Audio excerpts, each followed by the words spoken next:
Hi, this is Tim of the 1916 Company. Welcome and thanks for logging on. If you love this watch, email me. I am still Team Mosso at thewatchbox.com. It is still in the description below. It is still your purchase and pricing email question line for buying this or any watch you see on any of our platforms. Please reach out to me directly. I am Team Mosso at thewatchbox.com for pricing. Today we are discussing one of my favorite models from Richard Mille. This is the RM016 Extra Flat.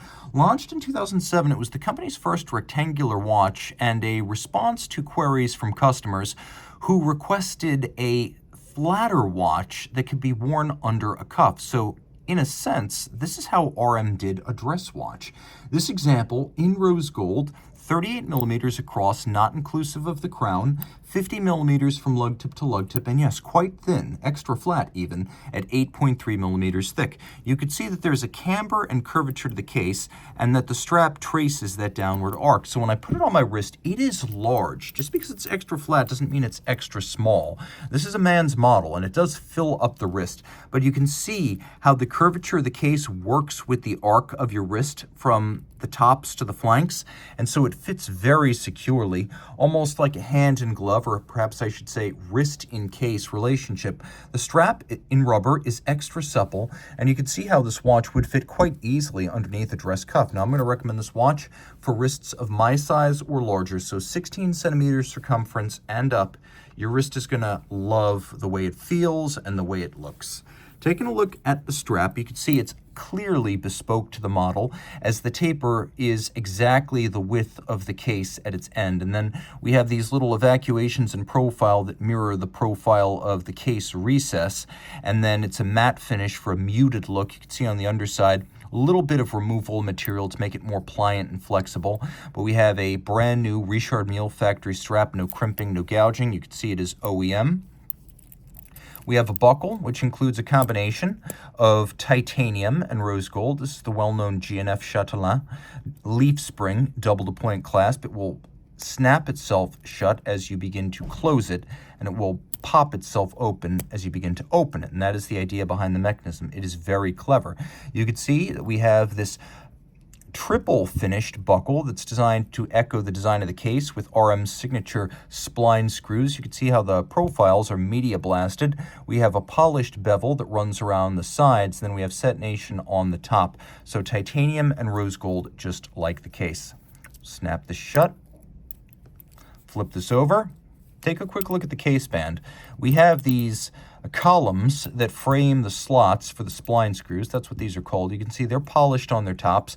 The case has a little bit of polished beveling that runs around the outside. We have it on the case back. We have it on the bezel, which acts as the top of the case.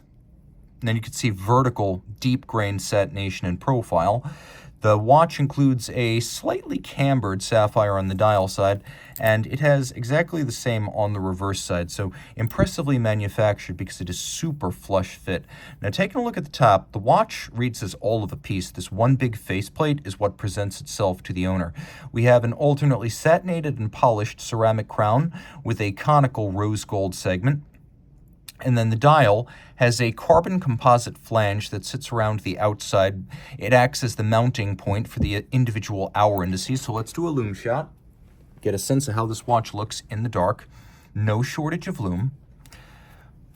You could see that the hands are frosted down their center and polished around their outer edge to contrast better against the dial base. And you can see how we have a second sapphire under the primary, on which these numerals actually sit, and you can see that the numerals themselves are three-dimensional. We have a skeletonized date disc that is orbital, and you can see it's visible against a pale backlight panel that makes it legible, and the current date is 16 right there.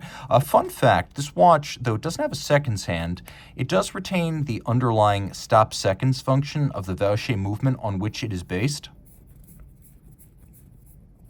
You can see at center the motion works, the mechanism used for setting the hands. Then you can see part of the keyless works, including the pinwheel that acts as the quickset mechanism for the date.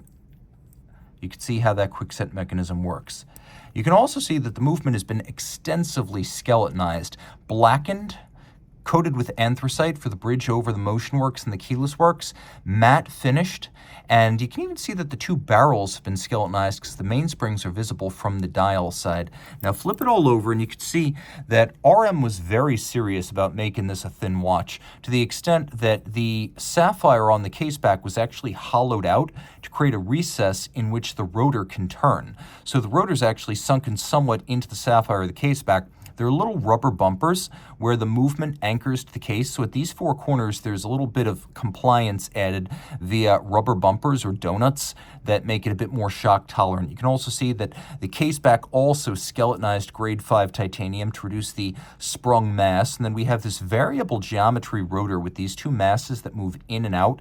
So you can change the polar moment or turning force. Well, you can't, but your Richard Mille watchmaker absolutely can.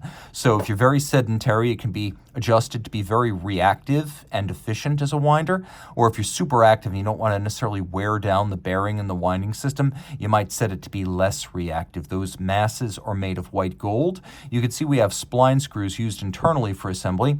Volgin, which is one of the major stakeholders of RM, is the supplier of the case, which is why you see that V on it right there, and wouldn't be shocked if it's also on the buckle. There it is on the underside of the buckle. And then the movement is based on a Vaucher, and Vaucher is the movement arm of Parmigiani. And in fact, if you look carefully, you can see the Vaucher star on the base plate of the movement. Now, it's an automatic winder with twin barrels, 50 to 55 hour power reserve, 4 hertz beat rate, 32 joules. With the twin barrels, it's not designed to have an exceptionally long power reserve. What it is designed for is a very flat torque curve. So having those two barrels with phased mainsprings so that the torque curves don't overlap perfectly, you get a nice plateau of torque unless you're at the very extreme ends of the power reserve. And you can see RM didn't want this to look quaint or retro, so all of the sapphires used here are pale. Note that the capstone on the balance staff is a clear sapphire that's designed to give it a more technologically forward-looking aesthetic. And it's open, it's airy, you can see everything, including the satinated secondary bridge for the escapement. It is visually animated and ergonomically superb. It's also rare. We don't see many of these. If you love this extra flat, reach out to me. I am T Mosso at thewatchbox.com for purchase and pricing details.